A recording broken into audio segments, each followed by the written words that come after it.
Toychog'imiz motori ochib olinma. Mana sizga ichkaridagi holat. Ko'ryapsizmi jigarim? Demak, sim qanaqa holatda bo'ladi, bunda qanaqa holatga kelgan? Kuyib ketgan. Buni sababini qisqacha sizga tushuntirib o'tamiz. Shu xatoni takrorlamaslikka harakat qilsangiz sizga plyus. Roller sistemada bilsalar, ana pamijlik sistemasi bor. Pamijlik yo'nalishi. Buni vazifasi nimada? Buni vazifasi bir tona yukka mo'ljallangan. Yukimiz 300 kilodan oshdi, 500 kiloga yaqinlashdimi? Bu ish tushadi degani. Bu ish tushadi degani noto'g'ri joyda yo bo'lmasa yukingiz bir tonaga yaqin bo'lgan holatda siz buni ko'targan holatda pamijlik bilan qo'zg'atasiz, keyin tushirib haydab ketaverasiz. Ya'ni motorga nagrizga bermaydi. O'sha holat bunda kuzatilmagan. Qarang, qulab qo'yishganda dachi. Bu holatda turibdi, ishlatilmagan hamda. O'shaning hisobida motor qizish bilan qo'zg'alish bo'lib o'zini o'ziga qo'yib yuborgan. Ishlari vashi dahshat holatda. Mana reduktorda unaqa katta rasvod yo'qda. Shunda ozgina e'tibor berib, pamijlik bilan ko'proq yurgan podiyomda chiqadigan nuqtada bo'lsa ham, nagrizka bilan ishlagan taqdirda ham reduktor tishlarini urasizda.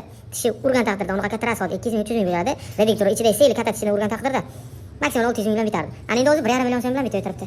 Mana sizga e'tiborligimizni o'zimiz kishamizda bo'lgan zarar.